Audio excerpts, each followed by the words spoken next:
Meteor అనే air to air అనేది beyond visual range అనే ఒక ఎయిర్ టు ఎయిర్ మిసైల్ ఉంటుంది. ఇది దానితోనే ఫిట్ అయ్యి వస్తుంది అనమాట. ఫ్రాన్సే మనకి ఇచ్చేస్తుంది. కాబట్టి ఇది 300 కిలోమీటర్ల వరకే పనిచేస్తుంది.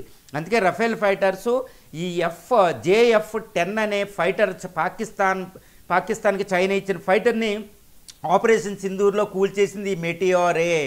కాబట్టి ఇది మనకి చాలా అవసరం. చైనా పాకిస్తాన్ బయటపడితే భయపడిపోతున్నాయి, వాళ్ళ దగ్గర ఈ మిసైల్ లేదు.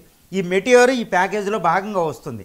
దీంతోపాటు స్కాల్ప్ హ్యామర్ అనే మిసైల్స్ కూడా మనకు వస్తుంది. ఎయిర్ టు గ్రౌండ్ అటాక్ చేయగలుగుతాయి. ఇవి కూడా అధునాతనమైన క్షిపణులు అనమాట. అవి కూడా ఈ రఫేల్ ఫైటర్స్తో కలిపి మనకు వస్తున్నాయి. ఈ విధంగా స్కాల్ప్, మెటియోరు, హ్యామర్ అనే మిసైల్స్ ఈ ప్యాకేజీలో భాగంగా వస్తున్నాయండి. మళ్ళీ వాటిని తయారు చేయాలంటే చాలా కష్టం.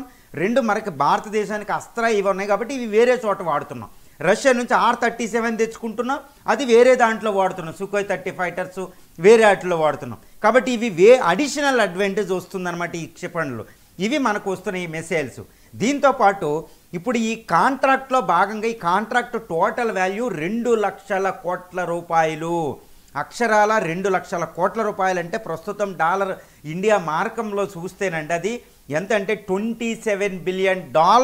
అంటే ఇండియన్ ఎయిర్ ఫోర్స్ మన ఇండియా మిలిటరీ ఇంపోర్ట్లోనే అతిపెద్ద కాంట్రాక్ట్ అయ్యింది. దీనికోసం అటు అమెరికా, రష్యా, యూరోపియన్ యూనియన్ కంట్రీలు, తర్వాత ఈ దేశాలన్నీ పోటీ పడి ఇది